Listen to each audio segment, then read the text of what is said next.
পিতা মাতার সঙ্গে কখনো অসৎ ব্যবহার করবে না, বিশেষ করে তোমার মায়ের সাথে। তোমার মা তোমাকে কষ্টের পর কষ্ট সহ্য করে তোমাকে পেটে ধারণ করেছে, 2 বছর 2.5 বছর যাবত তোমাকে দুধ পান করিয়েছে, কখনো আব্বা মায়ের সঙ্গে অসৎ ব্যবহার করবেন না। আব্বা মায়ের সঙ্গে ভালো ব্যবহার করেন? করেন? আব্বা মায়ের সঙ্গে ভালো ব্যবহার করে না, করে? ওর এখন নাম হয়েছে বুড়ো, আব্বা বলে ডাকে না। বলছি দেখতো আমাদের বুড়োটা কি বলছে, তাই না? বৌমারা আবার ওর বেটাদেরকে বলে দেখ না বুড়িটা কি করছে। আল্লাহ আকবার। শুনুন একটা কথা বলি, পৃথিবীতে যত ভালো কাজ করে জান্নাতে যাবার মাধ্যম আছে, যত ভালো কাজের মাধ্যমে, একটা ভালো কাজের মাধ্যমে সহজে জান্নাত যাওয়া যায়, সেটা কি বলুন তো? মা বাপের সেবা যত্ন করার কারণে। আল্লাহু আকবার। আপনাকে একটা চমৎকার হাদিস বলি। আল্লাহ নবী সাল্লাল্লাহু আলাইহি ওয়াসাল্লাম মসজিদে খুতবা দিতে উঠলেন, একটা ধাপের উপরে উঠে বললেন আমিন, আর একটা ধাপের উপরে উঠলেন বললেন আমিন, আর একটা ধাপের উপরে উঠলেন বললেন আমিন। সাহাবীগণ জিজ্ঞাসা করলেন আল্লাহ নবী, আপনি তো অন্য কোনোদিন কেউ আমিন আমিন বলেন না, আজকে কেন আমিন আমিন করছেন বলুন? আল্লাহ নবী সাল্লাল্লাহু আলাইহি ওয়াসাল্লাম বলছেন, জিবরিল আমিন দোয়া করছিল যে তার পিতা মাতাকে পেল বা তাদের একজনকেও পেল, তাদের সেবা যত্ন করে জান্নাত পর্যন্ত যেতে পারলো না, তার নাক যেন মাটিতে মিশে যায়। দোয়া করছিল কে? জিবরিল আমিন। আল্লাহ নবী সাল্লাল্লাহু আলাইহি ওয়াসাল্লাম কি বললেন? আমিন। 2, যে মাহে রমজান মাসকে পেল, মাহে রমজানের রোজা রেখে নিজের গুনাহগুলোকে মিটিয়ে নিতে পারলো না, এর নাক যেন মাটিতে মিশে যায়। 3, যেখানে আমার কথা আলোচনা করা হলো অথচ আমার নামে দরুদ পাঠালো না, ওই জন্য মুহাম্মদ নাম শুনলে কি বলতে হবে? সাল্লাল্লাহু আলাইহি ওয়াসাল্লাম। মোবাইলে শোনেন, রেডিওতে শোনেন, টিভিতে শোনেন, বাসে ঘাটে শোনেন, যেখানেই শুনবেন কানে যদি চলে আসে কি বলবেন? সাল্লাল্লাহু আলাইহি ওয়াসাল্লাম। একটা লোকের নামে একটা সূরা অবতীর্ণ করেছে, বলুন তো কি সূরা? লোকমান, তাই না? লোকমান। নবীও ছিলেন না, রাসূলও ছিলেন না, কি ছিলেন? হাকিম, প্রজ্ঞাময়, অত্যাধিক জ্ঞানী। আল্লাহ সুবহানাহু ওয়া তাআলা ওনার জ্ঞান দান করেছিলেন। লোকমান হাকিমের ব্যাপারে তফসির ইবনে কাসিরটা একবার খুলে দেখবেন, কোরআনের তফসির, তফসির ইবনে কাসির। লোকমান হাকিমের ব্যাপারে ওনার পরিচিতি দেওয়া হয়েছে যে ওনার বাড়ি, আপনারা জানেন, আগে বলতো, এটা স্কুলে পড়ানো হয়েছে, আমরা পড়েছি, যে দুর্ভিক্ষের মহাদেশ বলা হয় দক্ষিণ আফ্রিকাকে। আর ওখানকার মানুষ এত গরিব, এখন অবশ্য নেই। এই দক্ষিণ আফ্রিকার একটা শহরের নাম হচ্ছে হাবাসা। কি নাম? হাবাসা। বর্তমানে তার নাম দেওয়া হয়েছে ইথিওপিয়া। কি বললাম বুঝলেন? এই ইথিওপিয়া দেশে বা ইথিওপিয়া শহরে জন্মগ্রহণ করেছিলেন কে? লোকমান হাকিম। লোকমান হাকিম ছিলেন এত জ্ঞানী, এত জ্ঞানী। দেখতে কেমন ছিল? তফসির ইবনে কাসিরের ভিতরে এসেছে, ঠোঁটগুলো মাটির দিকে ঝোলা, আর একদম কালো, কুচকুচ কুচকুচ কুচকুচ করতো, হাড়ির কালির মতো। আফ্রিকার লোক কেমন হয় আপনারা বুঝতে পারছেন? ক্রিকেট খেলা যারা দেখেন, নাইজেরিয়ানদের যারা খেলা দেখেন, বুঝতে পারেন কেমন কালো হয়। এই কালো কুচকুচে ঠোঁট মোটা লোকটা, তার কথাতে আল্লাহ সুবহানাহু ওয়া তাআলা কুরআনে উল্লেখ করেছেন, তার নামে একটা পরিপূর্ণ সূরা অবতীর্ণ করে দিয়েছেন। সুবহানাল্লাহ। কারণ কি? লোকটা কেমন জ্ঞানী ছিল একটা কথা বলি তাহলে, তার জ্ঞান কেমন দেখুন। উনি ছোটতে বকরি চড়ানো কাজ করতেন, বকরি, ছাগল চড়াতেন, ছাগল। একদিন লোকমান হাকিমের মালিক লোকমানকে ডেকে বলছে, লোকমান, আজকে বাড়িতে কি রান্না হয়েছে? লোকমানের জ্ঞান দেখুন, কি রান্না হয়েছে বলো? লোকমান তখন বলছে বাড়িতে বকরি রান্না হয়েছে, বকরি। আচ্ছা, তাহলে এক কাজ করো, বকরির শরীরের ভিতরে সব থেকে উন্নত মানের একটা অংশ আমাকে এনে দাও, আমি খাবো। দুটি অংশ। লোকমান হাকিম হৃৎপিণ্ড আর জিহ্বা এই দুটো জিনিস প্লেটে করে দিলেন। তা মালিক তখন জিজ্ঞাসা করছে, লোকমান এই দুটো কি বকরির দেহের মধ্যে সব থেকে ভালো? তো বলছে হ্যাঁ। কিছুদিন পার হয়ে গেল, আবার মালিক একদিন জিজ্ঞাসা করে বলছে, লোকমান আজকে বাড়িতে রান্না কি হলো? তা বলছে আজকে বাড়িতে রান্না হয়েছে বকরি। তা বলছে আজকে বকরির দেহের সব থেকে নিকৃষ্ট দুটি জিনিস প্লেটে করে আমাকে দাও, আমি খাবো।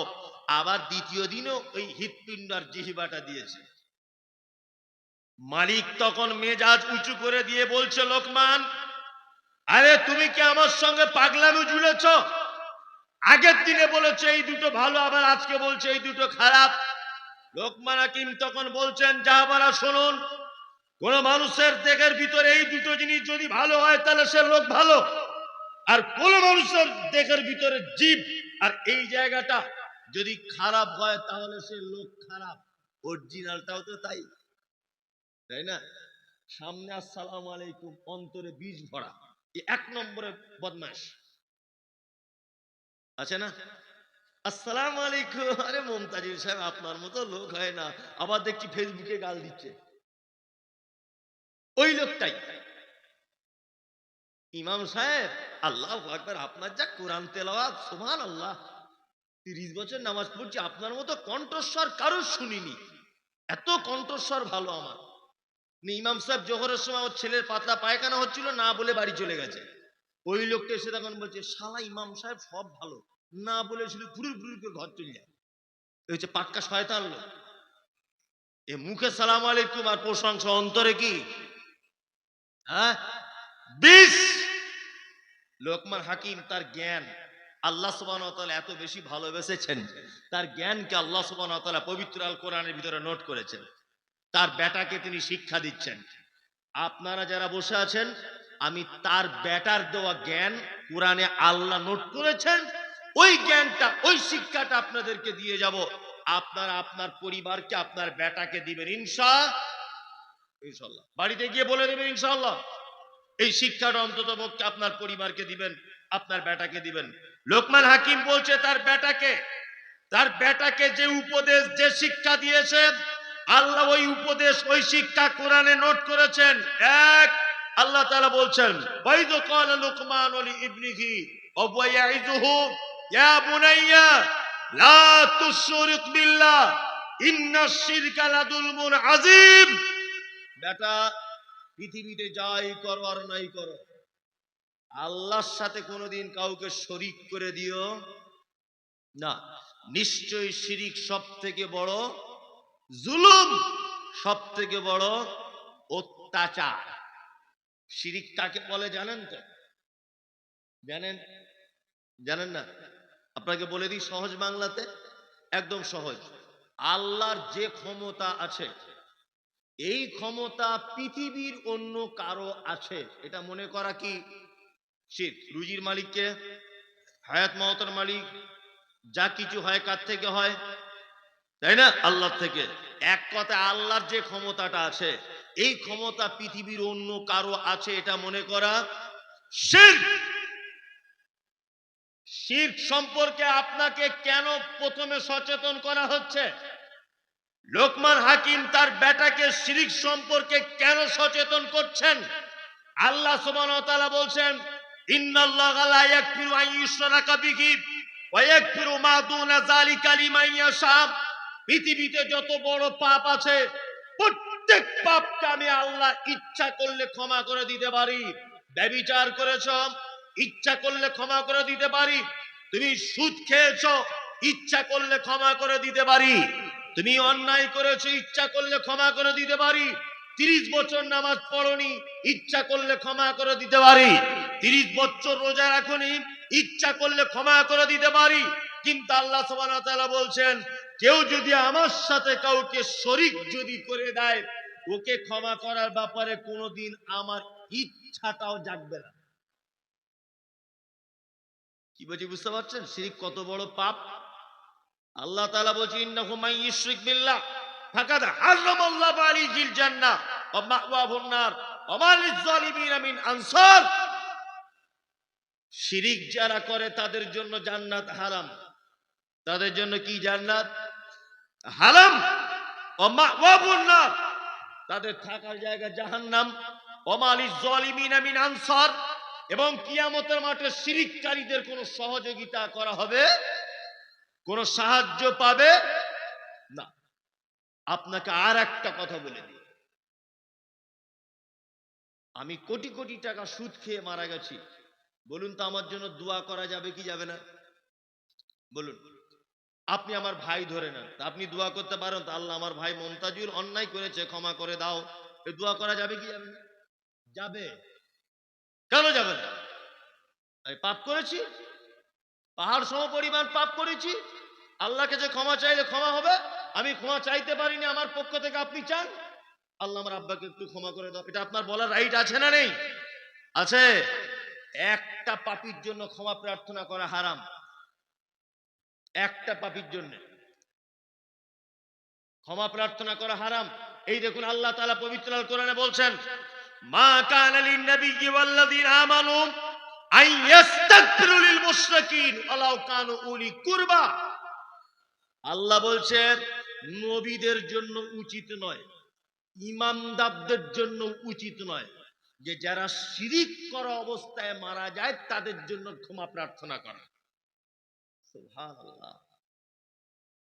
শুধু যদি আল্লাহ ইমানদারদের কথা বলতেন আলাদা ব্যাপার, আল্লাহ বলছেন নবীদেরও উচিত নয় যে যারা শিরিক করা অবস্থায় মারা যায় মুশরিক, তাদের জন্য ক্ষমা প্রার্থনা করা।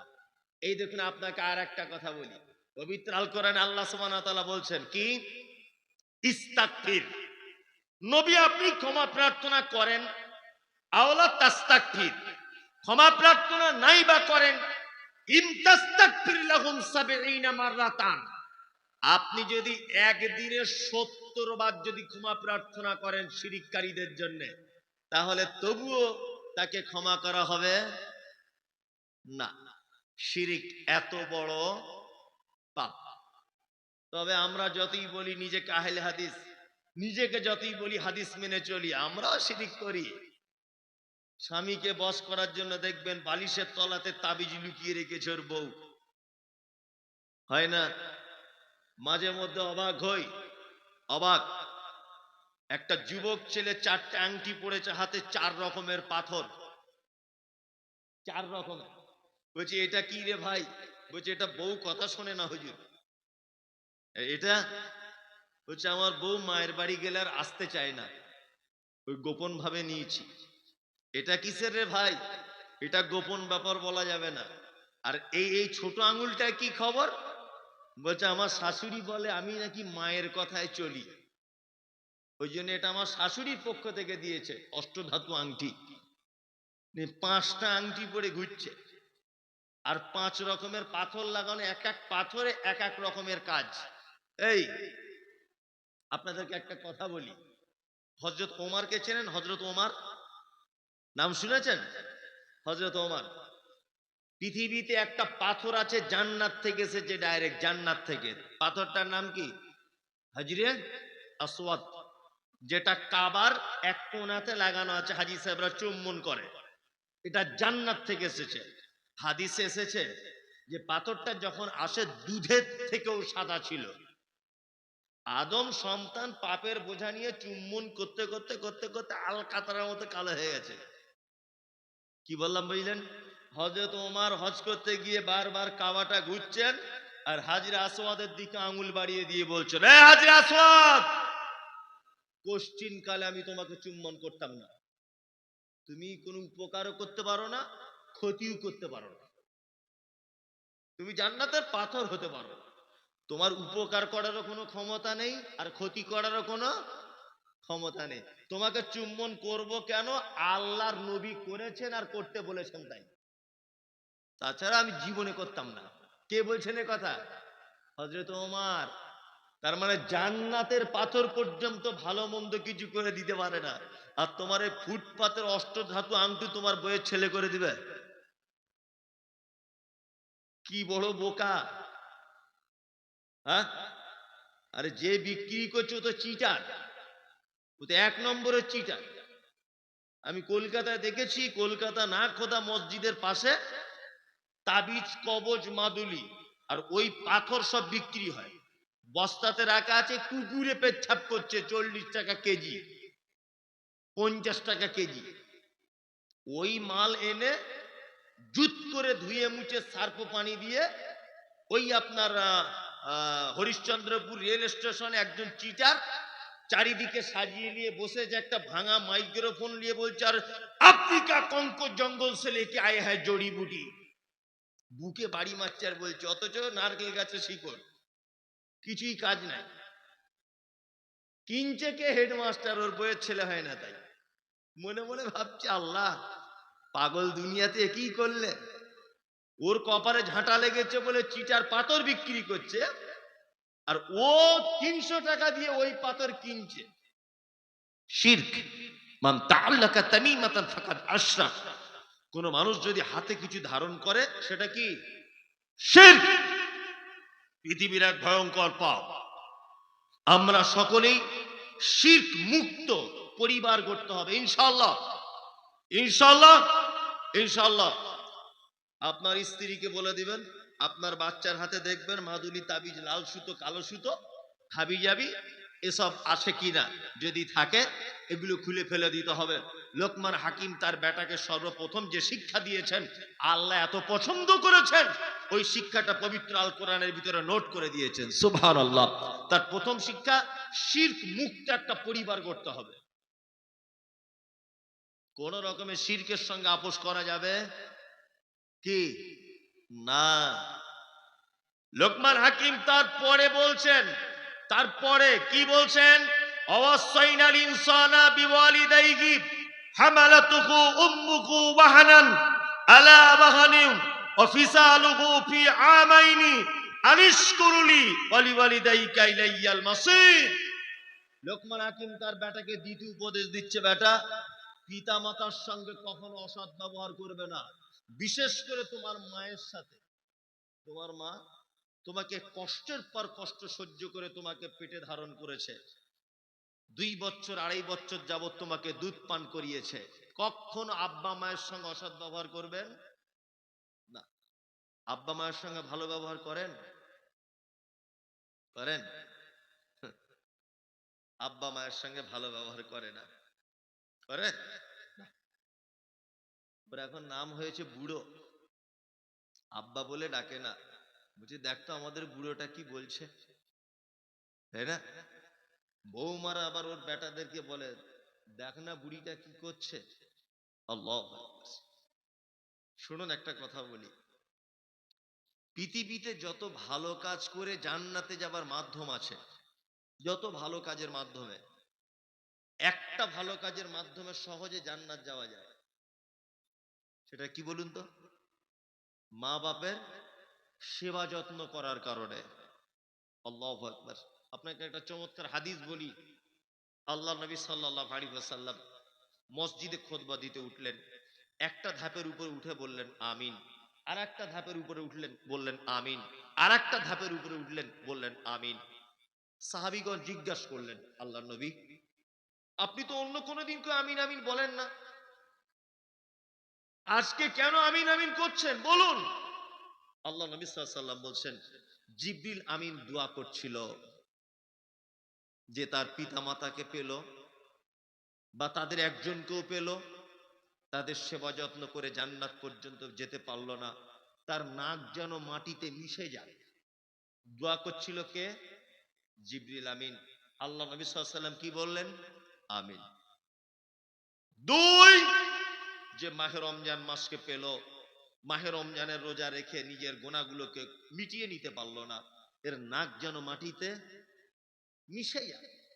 3, যেখানে আমার কথা আলোচনা করা হলো অথচ আমার নামে দরুদ পাঠালো না, ওই জন্য মুহাম্মদ নাম শুনলে কি বলতে হবে? সাল্লাল্লাহু আলাইহি ওয়াসাল্লাম। মোবাইলে শোনেন, রেডিওতে শোনেন, টিভিতে শোনেন, বাসে ঘাটে শোনেন, যেখানেই শুনবেন, কানে যদি চলে আসে কি বলবেন? সাল্লাল্লাহু আলাইহি ওয়াসাল্লাম। এবারে দুই ছেলে বলে উঠছে, হুজুর কেন? ইয়া রাসূলুল্লাহ, কেন কেন এরা দান করবে? বলছে, ওরে আমার ছোট্ট ভাইরা, এতিম ভাইরা, এখানে আল্লাহর একটা ঘর তৈরি হবে, সুবহানাল্লাহ। যেই ঘরে নামাজ পড়ে আসছেন এবং যেটা রিয়াজুল জান্নাহ, যেটা রিয়াজুল জান্নাহ, আগে মানুষ হাজিরা বহরও যেত, এখন অনলাইনে আপনাকে সেখানে লাইন করতে হচ্ছে। যারকে ভাগ্য তারাই পাচ্ছে, ওরে যারকে ভাগ্যে তাই নাই, ও রিয়াজুল জান্নাতে যেতে পারে না। রিয়াজুল জান্নাহ ওই জায়গাটা ওই দুই ইয়াতিমের জায়গার উপরে আছে বন্ধু আমার। নবীর মেম্বার ওই দুই ইয়াতিমের জায়গায় আছে। নবী গো, কেন আপনি দামের কথা বলছেন? এখানে আল্লাহর একটা ঘর নির্মাণ হবে আর চিরতরের জন্য জোর হবে। ওরে শুধু তাই নয়, এই ঘরে আল্লাহর যতদিন ইবাদত হবে, যত মানুষ ইবাদত করবে, বাবার ভাই শাহাবুদ্দিন জিজ্ঞেস করেন, লক্ষ লক্ষ লক্ষ লক্ষ মানুষ সব প্রত্যেক মাসে নামাজ পড়তে আছে। ওরে দুই ভাই শোনা, যত মানুষ নামাজ পড়বে এক রিকাতের নাকি 1000, আর 1000-এর মধ্যে 500 নাকি যে পড়লো তার আমল নামাতে, আর যার জমি তার আমল নামাতে 500 নাকি, সুবহানাল্লাহ। ওরে দিন তোমার অর্ধেক ওর অর্ধেক। এই জন্যই আমি এখানে আল্লাহর ঘর নির্মাণ একটা করবো, মসজিদ নির্মাণ করবো। যে মসজিদে এখন 42টা গেট, 42টা গেট, আর আপনার 800টা ছাতা, চার এক একটা ছাতার নিচে ওরে 450 করে নামাজি নামাজ আদায় করে।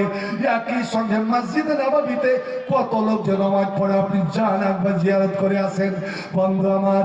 ওই ছেলে তো আবু বকর, বলো তুই দাম কত নিবে? আবু বকর, তুমি দাম তো এসেছো তো? হুজুর আমি প্রস্তুত আছি। এবার ওই দুই ছেলে ডুকরে ডুকরে অঝর নয়নে কাঁদতে আরম্ভ করেছে। নবী চমকে গিয়েছেন, হঠাৎ মজলিস থমথম হয়ে গেল। কি ব্যাপার হয়ে গেল? এই ছেলে দুজন কান্না শুরু করে দিলে। কেন?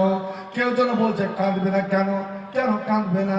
ওরে এইটুকু জমি, এই জমিটাই যদি খরিদ করে নাই, এই জমিটাই যদি মসজিদে নিয়ে নাই, আব্দুল্লাহ ইবনে উবাইয়ের সবলুরের দল বলছে, তবে এই দুই ছেলের থাকলোটা কি বা রইল? এই জন্য কান্না। ওই দুই ছেলে বলে উঠছে, আমরা জমির জন্য কান্না করি না, আমরা জমি বিক্রি হয়ে যাবে এই জন্য আমাদের কান্না নাই, আমরা কান্না করছি নবীর একটা কথার জন্য। এবার নবী তো অবাক, কি বললাম? এ আমার ভাইরা, ওরে আমার ভালোবাসারা, নবীর মাথায় হাত বোলাচ্ছেন। যত হাত বোলাচ্ছেন ওরা আরো যেন ফোপরে ফোপরে ফোপরে ফোপরে কাঁদছে। ইয়া রাসূলুল্লাহ, যখন আপনি বলেছিলেন যে এই জায়গাটা আল্লাহ পছন্দ করে নিয়েছিলেন, আমাদের আনন্দে বুকটা ভরে গিয়েছিল। আর যখন আপনি বললেন, এ বানু নাজ্জারের দলেরা, তোমরা এই জায়গাটার দাম বলো, হুজুর গো, আমাদের বুকে সজোরে যেন একটা ধাক্কা লাগলো। কারণ আমরা এই জমির বিনিময়ে টাকা চাই না, পয়সা চাই না, আমরা দুনিয়ার কোনো অর্থ সম্পদ চাই না। কারণ টাকা পয়সা আজ আছে, কাল নাও বা থাকতে পারে। আমরা টাকার বিনিময়ে এই জমিটা আমরা বিক্রি করব না। আল্লাহ যখন পছন্দ করেছেন, ইয়া রাসূলুল্লাহ, ইয়া হাবিবাল্লাহ, আপনি সাক্ষী থাকুন, বল হেবাতাল্লাকা ইয়া রাসূলুল্লাহ। আল্লাহ আল্লাহ রাসূলের জন্য আমরা এটা দান করে দিলাম। একবার সুবহানাল্লাহ বলুন। যে ছোট্ট দুইটি ছেলে প্রথম মসজিদের জন্য জমি, আর মসজিদের সব থেকে মূল্যবান দান হলো জমি। ওর গিয়ে ওইটুকু সম্পদ সেটা দিয়ে দিই ভাই। তাদের ডানের দিকে আসেন তো কোন দিকে? এই যে আমাকে ডাইরেকশন দেয়, মাঝি নৌকা চালাবে, হাল ধরা আছে ও কেমন করে ঢেউয়ের সঙ্গে মোকাবেলা করে নৌকাটাকে তো তীরে নিয়ে যাবে, ওটা তো জানে। এবার যদি এরা বলে যাত্রীরা, মাঝি সাবধান, ঝড় বইছে, এই মনে করো ও মনে করো, সারা মাঝির মন খারাপ হয়ে উত্তর ফের গঙ্গাতে তোর সাঁতার দিয়ে চলে গেছে। অন্ধকার। মাঝি বাঁচাও, মাঝি ভালো করে নৌকা চালা, নৌকা ডুবতে লেগেছে। মাঝি কইছে তোরা এখনো নামিসনি, আমি পার হয়ে এসে হইলাম। তো যাকে ভোট ভাই আমার বলার অনেক ছিল, অনেক ছিল, শুধু এইটুকু বলছি, আপনি আল্লাহর হয়ে যান, আল্লাহর হয়ে যান। ইন তানসুরুল্লাহ, আল্লাহ ডাক দিয়ে বলছেন, তোরা যদি আমার সাহায্য করিস, আমার সাহায্য করিস, আমার দ্বীনের সাহায্য করিস, আমি আল্লাহ কথা দিলাম ইয়ানসুরুকুম, আমি তোমাদের সাহায্য করব। ওয়ায়ুসাব্বিত আকদামাকুম, দেখি কে হুঙ্কার দেয় যে যদি এপ্রিলে আমরা ক্ষমতায় আসি তো যত বাবর আর হুমায়ুন আর অঙ্গরজ্জেব এই সব চিহ্ন মিটিয়ে দিব, সব মিয়াদের দলকে একদম বাংলাদেশ পুষব্যাক করে দেব। তুই এরাকে তাড়াবি না ফেরাউনের মতন তুই ডুবে মরবি? ও তুই চিন্তা কর ভাই আমার। ফিরে আসুন, এসআইআর এর নাম সংশোধন করছেন, কিন্তু আল্লাহর এসআইআর, কিয়ামতের দিন যখন এসআইআর হবে, ওই সেখানে হবে বিচার কার ঈমানটা সঠিক, ঈমানটা কার খাঁটি। ওই ঈমানকে খাঁটি করার জন্য একবার চিন্তা করেছি কি? আল্লাহ যেখানে বলছেন তোমরা যদি ওই সাহাবীদের মতন, নবীর সাহাবীদের মতন যদি ঈমান আনো, ওদের মতন যদি মুমিন হয়ে যাও, তাহলে তোমরা একদম সঠিক পথ পেয়ে যাবে। চিন্তা করেন তো ভাই কেমন মুমিন তারা। শুধু আমি পাঁচটা মিনিট আমি দিচ্ছি আপনাদের কাছে। আল্লাহর কোরআন সূরা তাওবা, আল্লাহ রাব্বুল আলামিন নবী যখন এই আয়াতটা পড়ে শোনালেন এশারের নামাজের পরে, এশারের নামাজের পরে মেয়েরাও গেছে জামাতে নামাজ পড়তে। ও মদিনার মেয়ে ছেলেরা, এ মদিনার পুরুষরা, তোরা বসে যাও, একটা আয়াত শুনে যাও।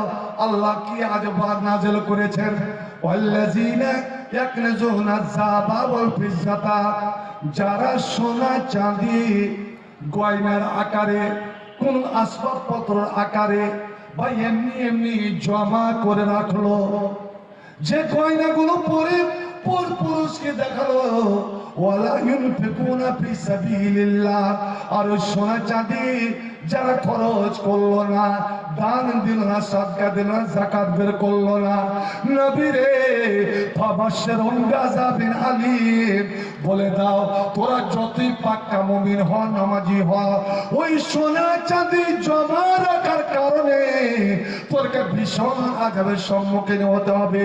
ইয়াউমা ইউমালা ফি নারি জাহান্নামা, এই দুনিয়ার সোনা চাঁদি গুলোকে ওই জাহান্নামের আগুনে গলিয়ে তো একটা তক্তি, লাল তকতকে করে তক্তে বানিয়ে তোর দুই গালে, তোর বুকে এবং তোর পিঠে দাগ দেওয়া হবে। এই বলে নবী কিছু ব্যাখ্যা বিশ্লেষণ করলেন, মজলিস ভেঙে গেল। বাড়ি গিয়ে আজকাল যে মেয়ে ছেলেটা, আমাদের মেয়ের মা বোনেরা লক্ষ্মীর ভান্ডার পাচ্ছে, পুরুষরা বেকার, পুরুষরা বেকার। আমি মনে মনে এই জন্য বলি, আল্লাহ পুরুষকে বেকার রাখিস না, মেয়ে ছেলেকে বেকার রাখ। এরা যদি চাকরি পায়, পুরুষ যদি চাকরি না করে, তো পুরুষকে পুরুষ মনে করবে না। আপনি 5টা টাকা ধার চাইলেন, তো কেমন করে ধার দেয় সহজে? তো আর ওই যুগের মেয়ে ছেলেরা কেমন, গভীর রাত, হযরত আব্দুল্লাহ বিন মাসউদ, একজন গরিব সাহাবী, খুব গরিব, একদম নিঃস্ব, কিন্তু ওর স্ত্রী যায়নাব বড় ধনী। বাবা মার সূত্রে অনেক সোনা দানা পেয়েছিলেন, কিন্তু কোনদিন বলেনি যে আমার পুরুষ গরিব, আমি গরিবের বউ। এবার কত বেচারি চেষ্টা করেছে, আমি সোনা দানা আমার স্বামীকে দিব, সেগুলো বিক্রি করে ব্যবসা করেছে, একজন ধনী হবেন না, না না, আমি পরের মাল নেব না, আমি স্ত্রীর মাল নেব না।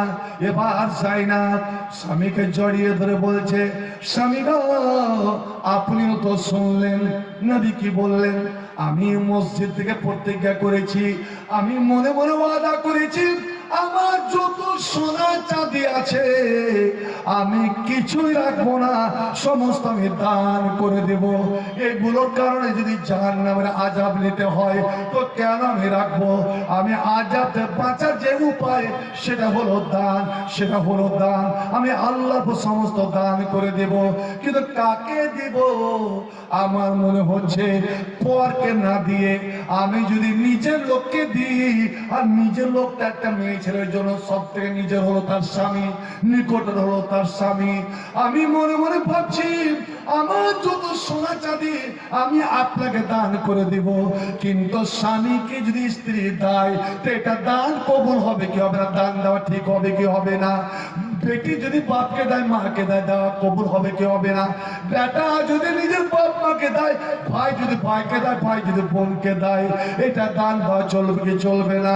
দয়া করে আপনি নবীর কাছে যান, ফজরের টাইমে যান, আর গিয়ে জিজ্ঞেস করেন ইয়া রাসূলুল্লাহ, স্ত্রী যদি পুরুষকে দান করে তো দান চলবে কি চলবে না?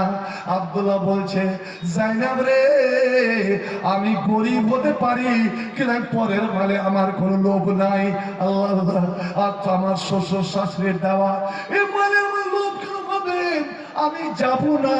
আমি যদি যাই নবী বুঝে নেবেন যে নিশ্চয় জাইনাবের সোনা চাঁদের উপরে আব্দুল্লাহ লোভ হয়ে গিয়েছে। না, আমি কেন লজ্জা দিও, শরম দিও না। তোমার যদি জিজ্ঞেস করা হয় তুমি নিজে যাও, নবীকে গিয়ে তুমি নিজে জিজ্ঞেস করে নাও।